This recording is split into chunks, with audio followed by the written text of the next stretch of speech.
Hey guys, what's going on? Jose here. Welcome back to episode 14 of the ForgeServ Let's Play. Sorry about not being around for the last few days. Kind of have been changing up a lot of stuff in my life right now, so it's kind of been not really a big shaky thing, but just a few changes. So I kind of want to talk very briefly about it and go ahead and get started with this speed build. So I'm rebuilding the mining shaft building that I had here. It was the same one that I used for a wither killing shack, and I've already kind of outlined the caution stripe flooring that I wanted, but I want to go ahead and get the outline of the floor done. I find when building that I tend to have a lot better luck when I work on the floor outline or the wall outline than when I try to get a whole shape all together at once. I also use cobblestone for the bottom layers of these more rustic styled houses, and then as I build higher and higher, I'll actually change to stone bricks or smooth stone or a more refined material. My reason for that is because cobblestone sort of shows a sign of wear and tear, and that's something that you can expect from the more weight-bearing parts of the house, like the bottom. So that's kind of my rationalization behind it. I hope you guys can kind of step behind it. But as promised, I do want to kind of take a second to talk about a few changes on the channel, or a few changes in my life which will affect the channel slightly, if you even watch or care. So you can probably already tell, I got a new microphone. Not a big deal, just kind of changing up my setup. I was using a Rode mod mic previously, and, or no, not a Rode, I'm sorry, an Antlion mod mic previously, and it was good, as you guys probably could determine. It wasn't terrible, but it wasn't the best. But that was getting on my nerves, because I use a pair of Sennheiser HD 598 headphones with a Shitmodian Magni amplifier and DAC.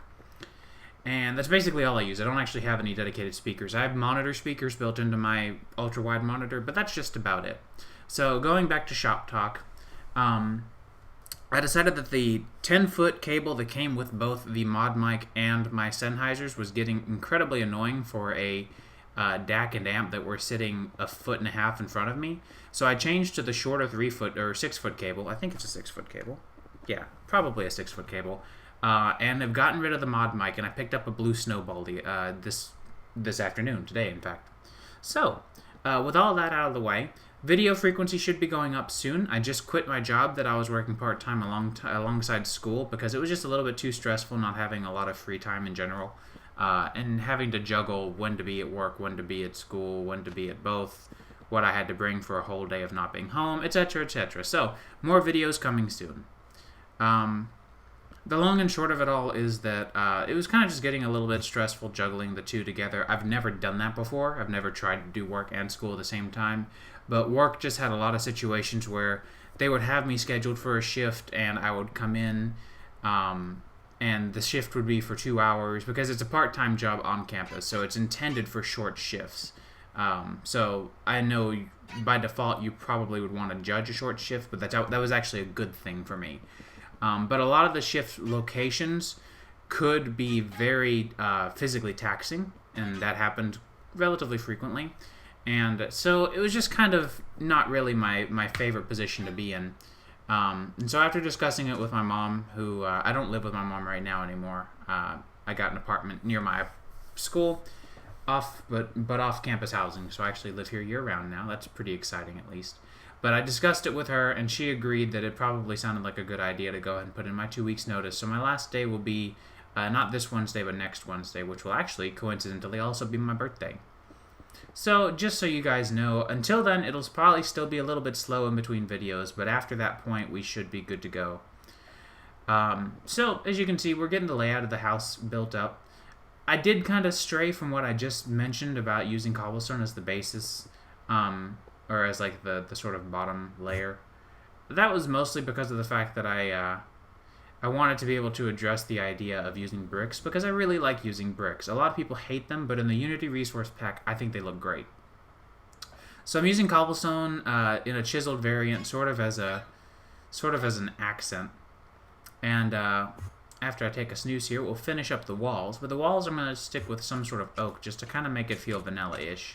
But I always feel obliged to use some sort of chisel block. And I'm not really sure why I do this, but, you know, a lot of people you would think, and it makes sense, but you would think that it would work out best to use more chisel stuff, but I just don't as much as I probably should.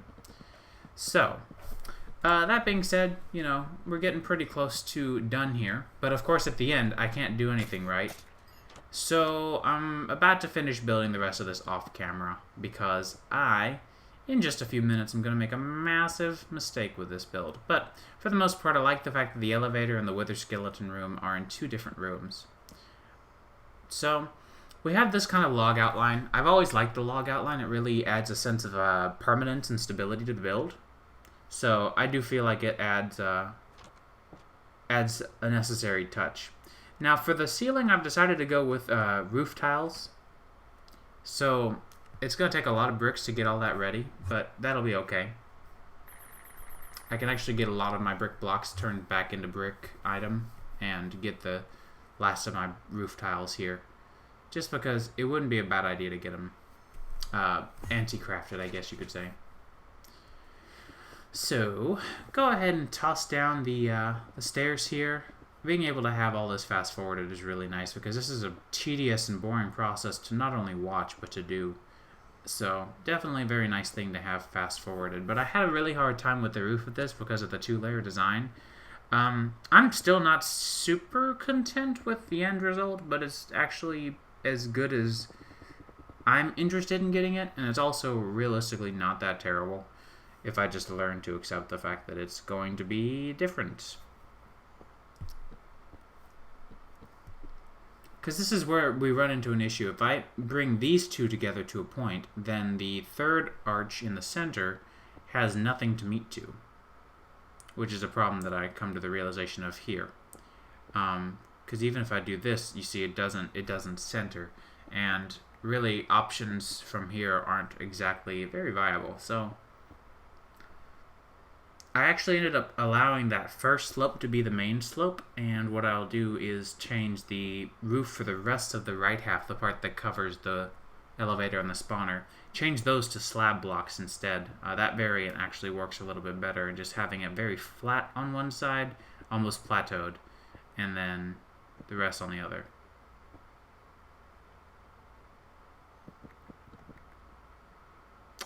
So, let's see here.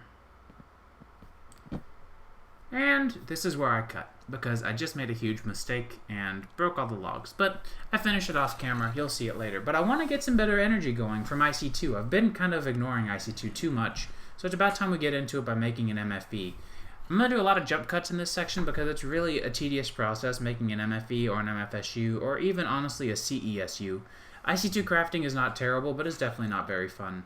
So we'll get our 16 diamond dust, turn it into energium dust, energium dust, and get ourselves some better cabling too, because in the end what I end up doing is changing out all of this cabling with gold cabling from copper, and I also end up removing the voltage transformers that I add off camera and going with built-in transformers. Now here I just experienced a bug with Morpho Tool that has been fixed as of present date, where it ate my entire Morpho Tool with all the other wrenches that I had contained inside of it. Don't worry, I go back and make another wrench, and I actually put an electric IC2 wrench into this time, but I want to go ahead and plop down my 6 geothermal generators that are going to run on lava power. I'm being very lazy with my power production. I've got to be honest, I've never in my life had any interest at all in nuclear reactor power from IC2. I'd rather craft an HV solar or HV compact solar than get into nuclear reactors. So that's just how I am. But a fluid conduit refill and 1 conduit facade later, after we set it to auto extract. And it looks like we are just about ready to go. Just want to patch up the floor and make sure all the cables are connected. Like I said, I'm changing over to gold insulated 2x insulated cable. Just something a little bit better than copper. Has a higher transfer rate and less loss over a distance.